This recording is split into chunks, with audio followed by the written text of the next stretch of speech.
Like it or not, the latest trend in anime adaptation seems to be the Demon Lord reborn in the same world, or sometimes just somebody that's really powerful being reborn in a fantasy world. So it's not necessarily isekai, but it's just reborn in the same world. But of course, the question's always, what will this one do different? Is there something special here that's obviously going to be something that people are going to be attracted to, or if it's just the usual? But this is my thoughts on the latest edition of these ones, which is The Greatest Demon Lord is Reborn as a Typical Nobody, a series that is airing in the spring 2022 anime season. This is my thoughts on the first 2 episodes of it, so let's jump right into it. The Greatest Demon Lord is Reborn as a Typical Nobody opens up with the Demon Lord of this particular world. He's very powerful, but is also talking a little bit about the fact that he feels isolated at this point.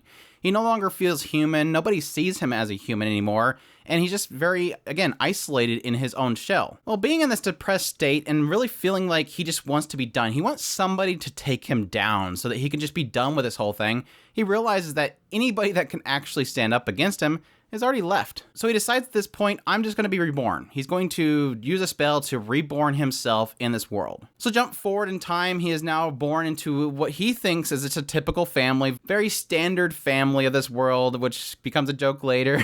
And at this point grows up as a normal, typical nobody. But the joke that kind of comes from this is that despite the fact that Ard wants a typical life, he wants a typical family and everything, he still has the trappings of his previous life, and by certain circumstances, isn't really necessarily in a typical life. Kind of find out that his parents are these great warriors of the past. Ard himself has so many trappings that have kind of been instilled upon him from his life as a demon lord that he just can't seem to shake. He doesn't know how to communicate to people normally. He always expects people to come to him. The typical things that he felt so normal in his previous life as a demon lord is stuff that he just can't really shake off in this new world. He doesn't know how to communicate to people. He doesn't know how to meet friends, even though he wants friends. All these things are the struggle for him in his new life. In a lot of cases, he doesn't really realize that he struggles at it. He just doesn't understand why he fails at things. So when he encounters a group of boys or a group of girls, his introductions are terrible. He often just scares people away, or they just think he's creepy. But he doesn't let this stop him. He pushes and pushes, and at some point he ends up meeting this girl named Irina, who is actually the daughter of the mayor of this place. And she's kind of like him, where she doesn't have friends and she feels very bullied and isolated because she's a different race, that he kind of takes upon himself that this is the person I'm going to meet. There's a tie-in with my family, with her family, so obviously we should be friends. And so he just keeps pushing and pushing until eventually they have the village itself be attacked, at which time he actually is able to save her and instill upon her that he wants to be her friend. That he's not going to fail her. She thinks that he's going to abandon her, he's going to trick her.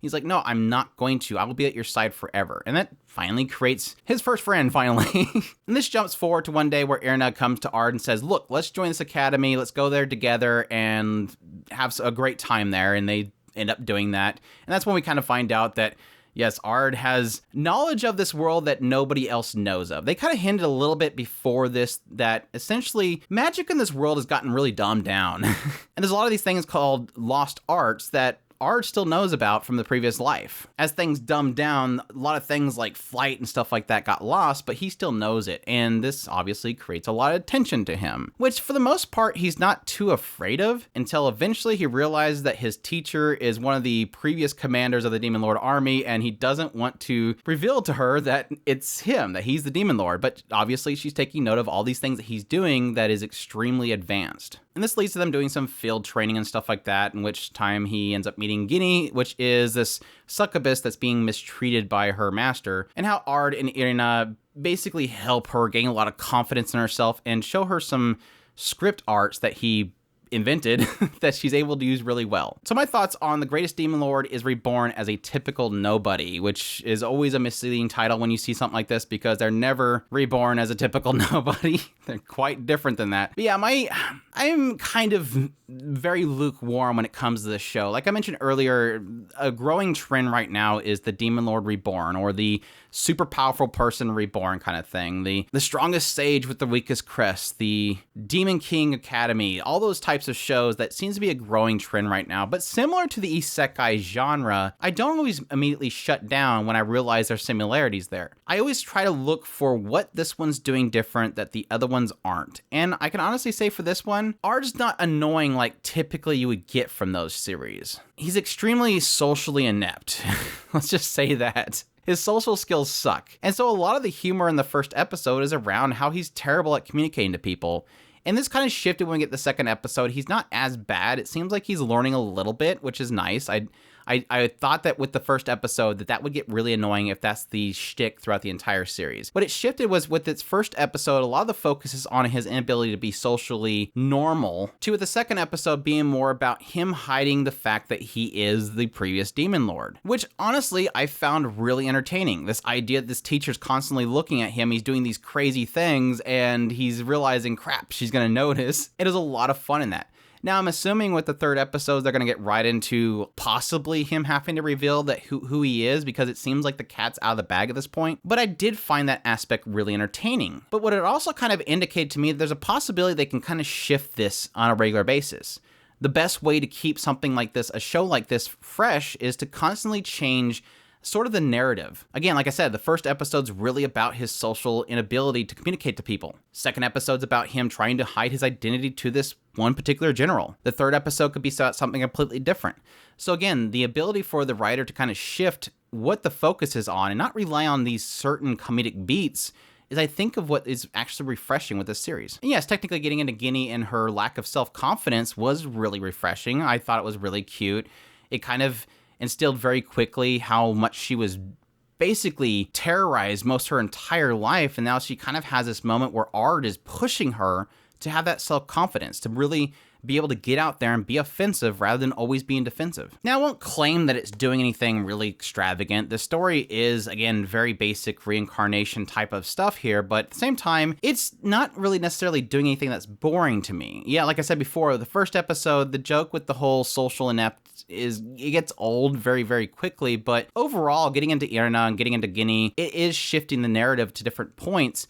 But again, not necessarily doing anything that's extremely refreshing. There's nothing here that's super unique. It kind of goes right back in that whole realm of just being about guy doing an incredible thing and then everybody responding to it. Guy doing an incredible thing, everybody responding to it, which is the trapping that you'll typically get from these kind of reborn stories with this overpowered person coming into a less powerful world, I guess, a less knowledgeable world of the magics. I think for those that are looking for a harem show, this is a pretty solid one. It doesn't play too heavily on the harem aspects, but you are seeing that he's technically building up his harem. There's zero focus on any male characters. It's just literally him with a bunch of females. So it's obviously going for that. Ard's a likable main character, so that's kind of refreshing for a story like this. And like I said earlier, technically with the whole situation with Olivia, one of these past generals, I am really interested to see which direction it'll go with this. But so far, like I said, very lukewarm on this show. Again, it's not doing anything incredible, but it's not doing anything terrible.